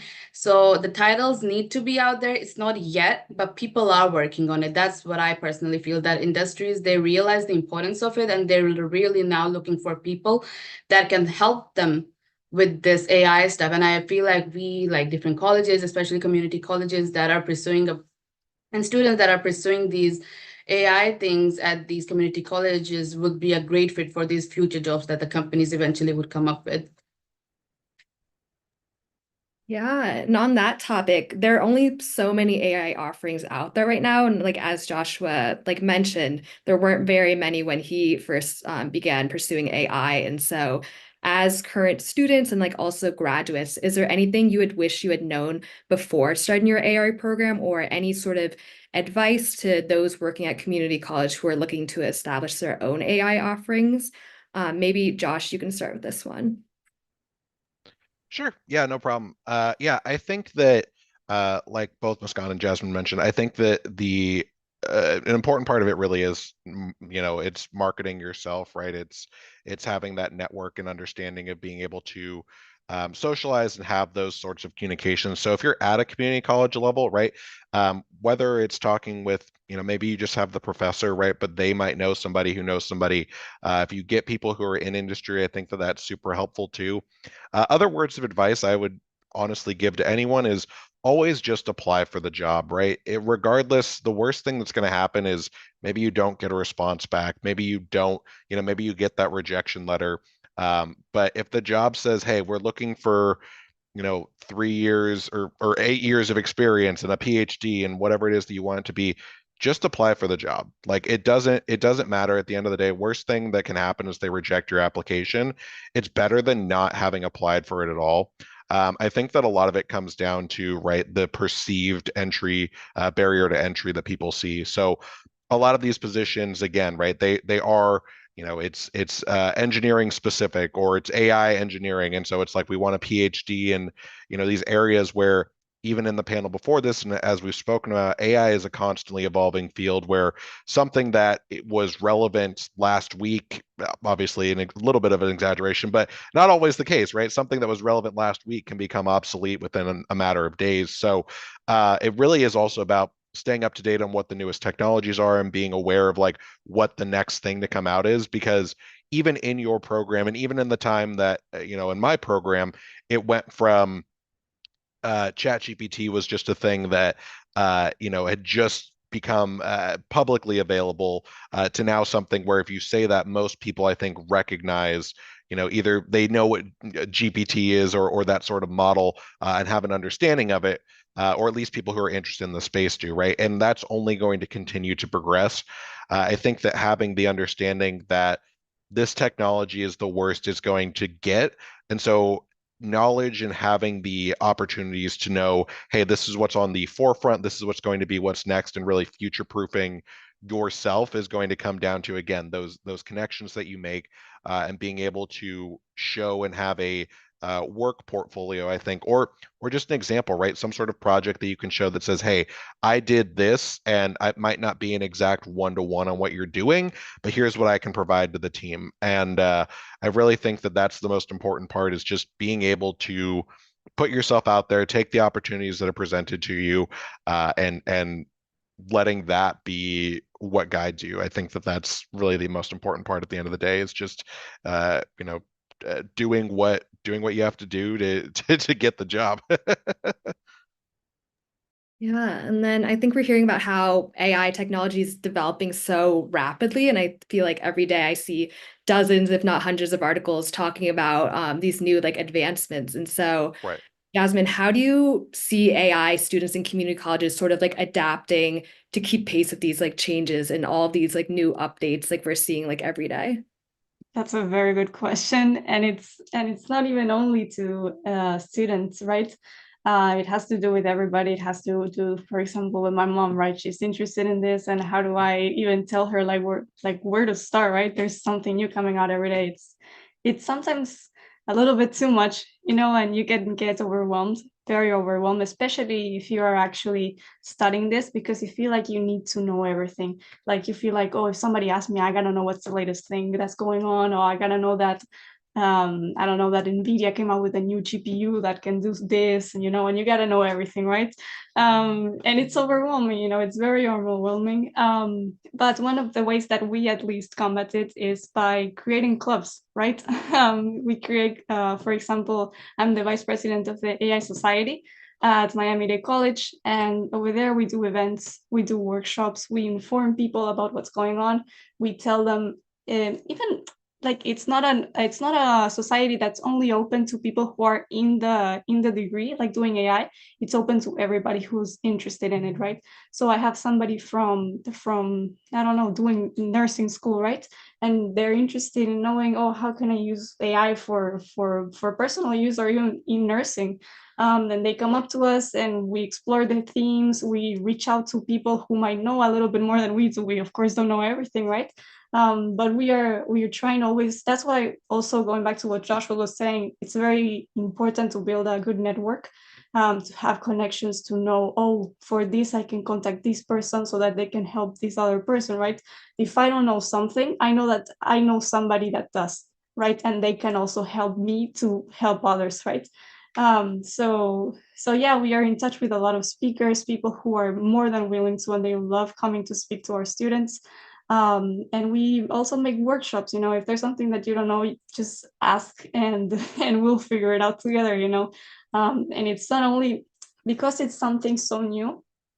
There's a lot of new things that are coming up. There's a lot of things going on. So it's important to see what specifically is going to benefit you, and what you can use like very specifically that's going to help you specifically, right? It's not something as broad as to say, oh, just like use this, right? Because it's something so new. There's always new tools that are coming out, and we're trying to see what they're all about, right? So it's a lot of experimenting, also, but yes, networking, being in contact with people, getting involved in college. It's not just going to class, get out and go home, and do your homework, and that's it, right? It's about going out there, talking to fellow students. And Miami-Dade College, I think, or at least one of the things that I love the most about, is that all of the students in whatever degree that you're in, right? They have very different backgrounds. Some people have already been in the field for a long time, for years, and they already have the experience, and you're like, oh man, I want to do the job that you had previously, right? So you can go and talk to them and ask for recommendations. So what should I do? What's my next steps? Or even what did you do to get to this place, right? So yeah, I feel like getting connections, talking to people, that's so important. Great, Jasmine. And so this will be one of my final questions before we transition to audience questions. So I encourage audience members to continue putting questions in the chat, and we'll get to it in a few. But I think I have a question about sort of how AI is a rapidly developing field, which means that there's also been a lot of growing concern about the impacts of AI. According to recent research from the Pew Research Center, over 52% of Americans are more concerned than excited about AI in their daily lives, with concerns about bias, privacy, and accountability, among others. And so, as students learning and graduating from AI, I think it's important to hear from students on AI and its capabilities. And so, I was wondering, has your program addressed these ethical concerns about AI, and how do you personally think about the ethical responsibilities of learning and working in AI? And so, anyone wants to take a first stab at that?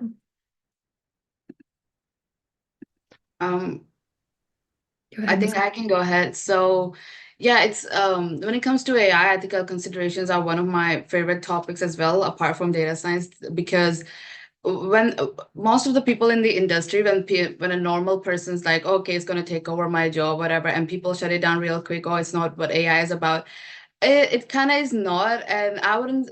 It's not in a way that the Hollywood portrays. It's not like we're gonna have a war with robots and they're gonna take over and we're all gonna die. It's not. It's not a scare in that way.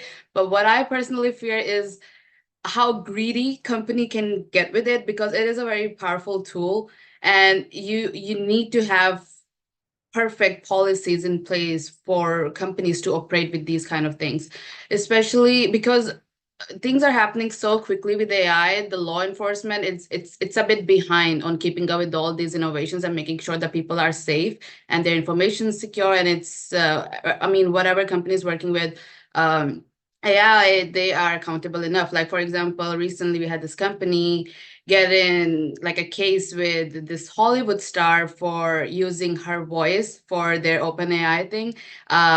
Instead of like without reaching out for her consent, or maybe they did but she denied, stuff like that. So it's really important to be accountable, and it's really important for us as people to make sure there are perfect policies in place to make sure that the companies are working with it in favor of people and not against people.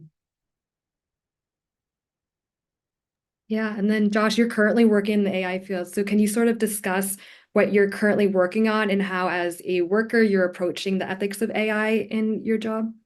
Yeah, so obviously, specifically with mine being in legal tech, right, there's a lot of considerations that go into it, ethics being a huge part of it, right? So with that, right, we've looked into not only the ethics of understanding of excluding things like, PII when personal identifying information, when we're going in and doing any sort of searches or things like that. In our program, you can actually upload your data into it in order to ask questions to your own databases, right?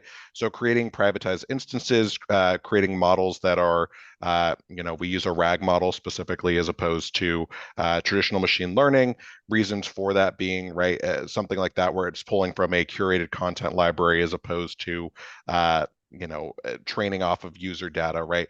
I think that there's definitely a lot of ethical considerations when it goes into not only providing responses that people can see as trustworthy and insightful, but also things that are relevant for the real world, right? I think that with everything, it's the answers are just always going to be as good as the data is. So making sure that data itself also is curated ethically is important, right? So things that are obviously, either you have consent to do it or you have permission from those who have, extracted that data. I think that that's going to be a huge point of contention in the near future. I think a lot of models are already, a lot of these AI models are starting to see some of that come into fruition. So, yeah, I think that, having a strong ethics background and having a background in the understanding of what this how this technology could be used, and understanding that, even with the best of intentions, there's still always going to be bad actors out there, and having safeguards built in place to try and prevent those situations, I think is essential for any of these technologies moving forward, my company included. And then Jasmine, do you have any thoughts on this? Yeah, I think it has to do, I agree with both actually. It has to do a lot with transparency. I'm not, of course, like Josh, I'm not part of a company, right? I'm a student. But I do believe that as a user, right, I believe that there should be transparency on the use, for example, of my data, right? I want to know what it's being used for. It's like when they offer cookies nowadays, right? Oh, like what is my data going to be used for, right?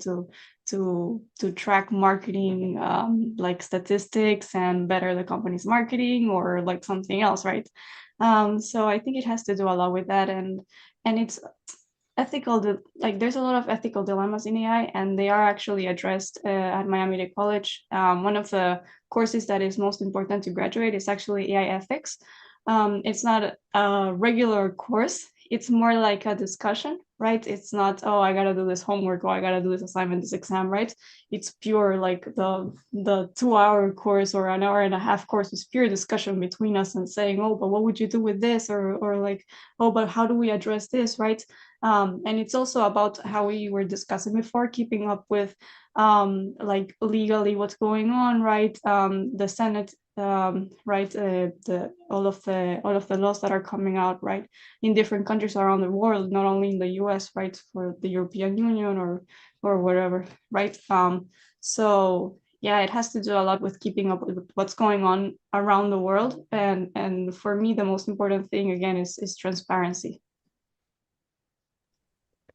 I was gonna say I wanted to just add yeah, the program that I was in at the time, I was gonna say I think they've since added an ethics and AI program, but when I was there, again, brand new, and I think that the questions for wasn't necessarily there. It was discussed and in various other courses of how it could be, but I think that there's now an AI and ethics program there as well.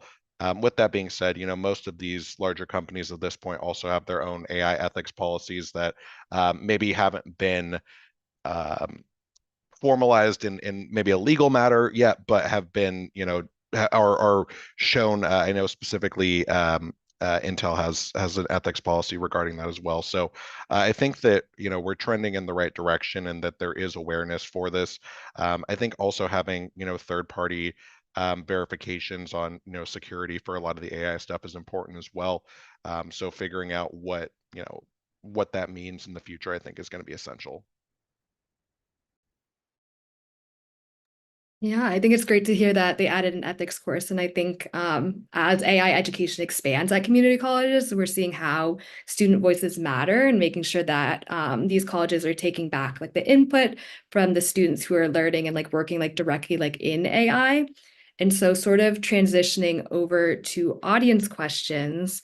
So panelists today have mentioned destigmatizing sort of community college education around AI and tech fields. And so I think we're hearing that, AI education at community colleges is valuable, as affirmed by investments by Intel and Amazon and other companies. And so what is your suggestion to business and policymakers to help destigmatize community colleges around AI?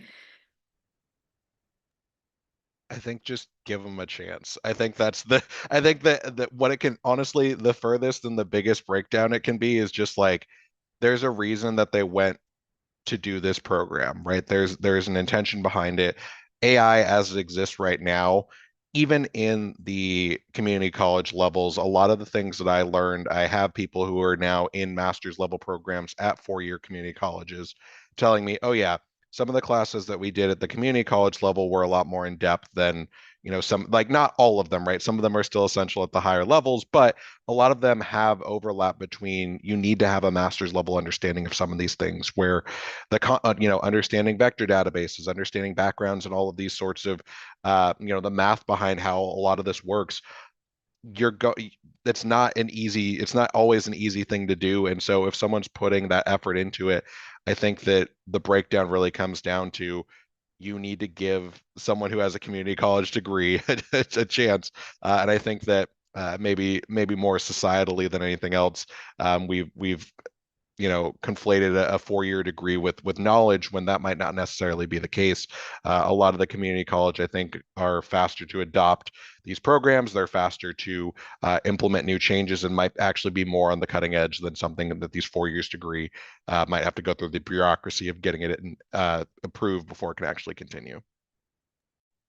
Also, to add on that, I believe that also at the community colleges, they're specialized in development of workforce, right?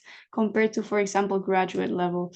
It's more based on research, right? How to further innovation and all of that, right? But as much as you develop new technology, if there's nobody to use it, then what's the purpose of that technology, right? It's a tool that it's not going to be used.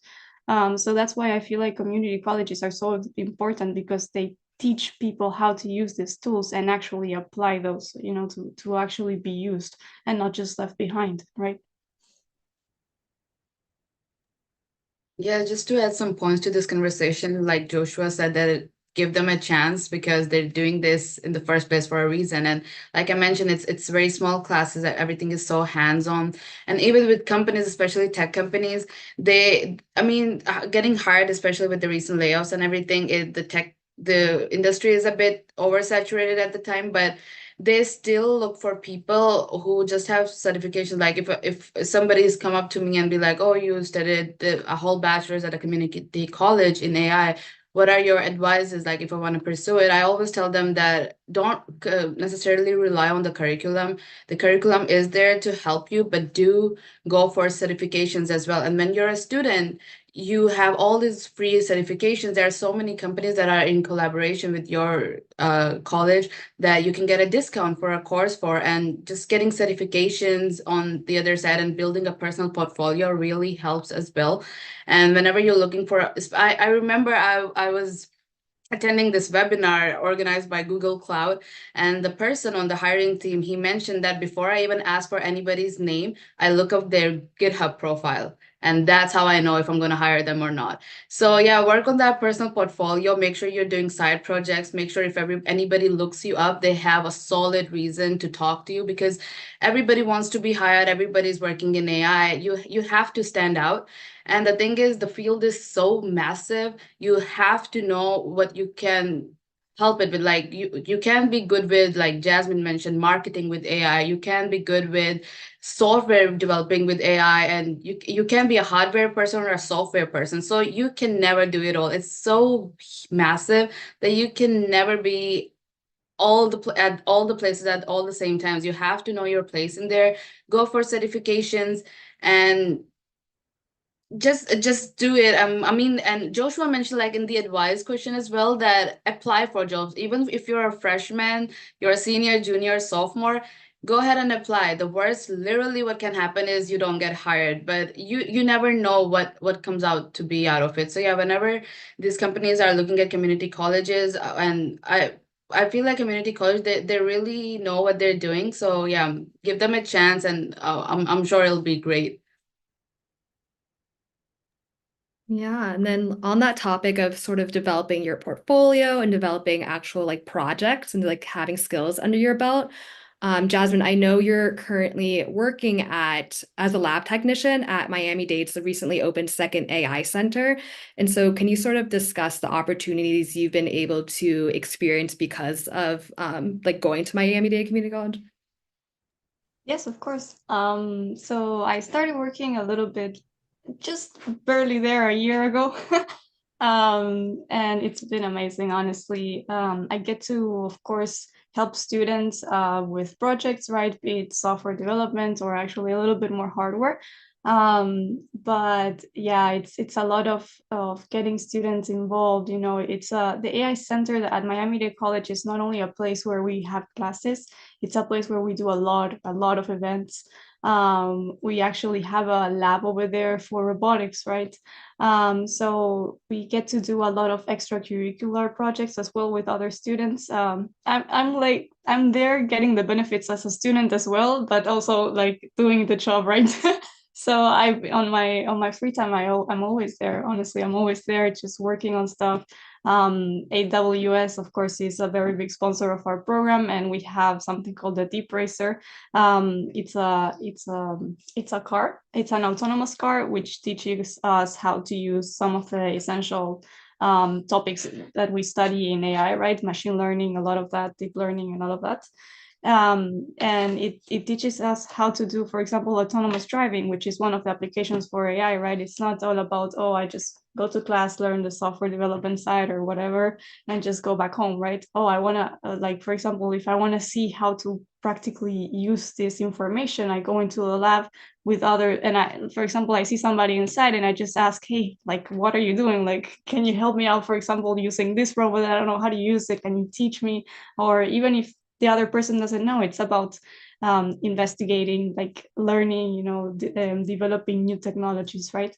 And I do have to say that the biggest part of the AI Center, I believe, has to do with events. We have a lot of people interested in not only hosting tech-related events, but also some like networking, for example, events in the industry. Of course, we have people from Intel, from Dell, from IBM coming and talking, for example, about quantum computing, right? It doesn't have much to do with AI unless you relate it to AI, right? But they come over and they talk, and it's not only open for their specific audience, but students can also come and listen to all of that. So I think one of the biggest things is events. That's one of the biggest benefits of working there. I get to meet a lot of people.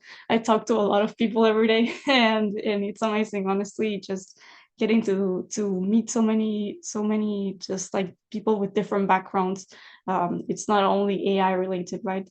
As I said before. So I think that's one of the biggest points of working over there at the AI Center.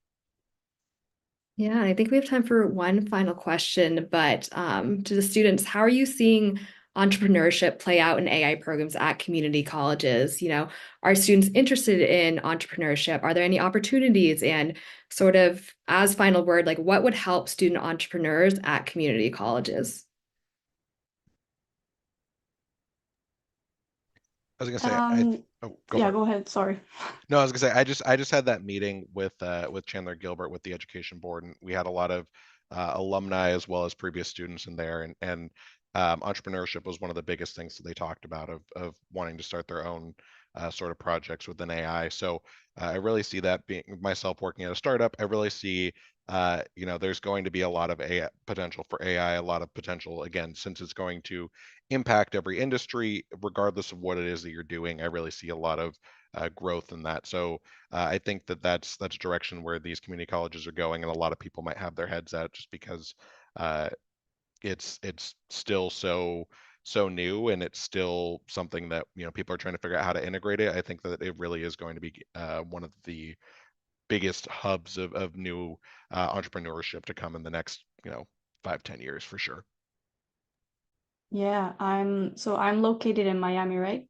So startups are a big thing, especially it's the tech world here is just rising, and it's amazing, honestly, how it's developed. I've seen it in the last couple of years, and truly it's amazing. So entrepreneurship is a very big part of AI, especially because it's something new, and there's a lot of opportunities to develop new things right in this field.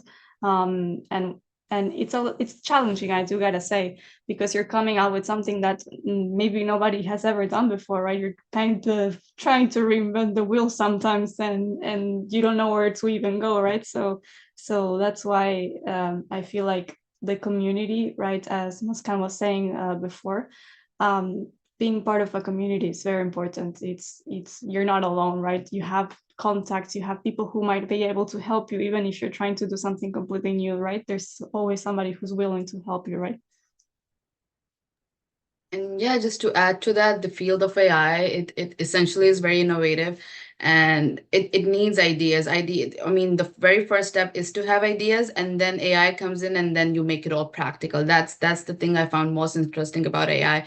And interestingly enough, all the students that I've talked to, most of them are like after working for a company or maybe after a degree, they are interested in starting their own startup as well, entrepreneurship. So yeah, ideas are very important when it comes to AI. You have to have great ideas, and you keep on sticking, and at least something sticks. So ideas, you have to brainstorm, and then AI helps you make it practical. Great. Thank you all for sharing your insights and perspectives with us. I think there's a lot to be hopeful about the future of AI, especially with amazing students and graduates like yourself. And so I wish we could continue this insightful conversation, but unfortunately we are at time. And so I'd like to close today's events with a word of gratitude for all of our panelists who joined us today. As Mary Alice and Shaylin mentioned earlier, New America's Future of Work and Innovation Economy Initiative will continue to honestly confront the challenges and opportunities emerging technologies present for education and workers, including around AI. In the next few weeks, we will have the next article out in our series around AI education at community colleges, so be sure to stay tuned for that. As a reminder, a recording of this conversation will be posted to the New America YouTube channel and events page within 48 hours, and it will also be emailed to registrants. For those of you tuning in, we hope you will continue to engage with us. We invite you to subscribe to our newsletter at newamerica.org/future work newsletter, where you'll be updated on upcoming events, publications, and opportunities to get involved. And so once again, thank you to all of our panelists and to our attendees for tuning in, and we wish you a great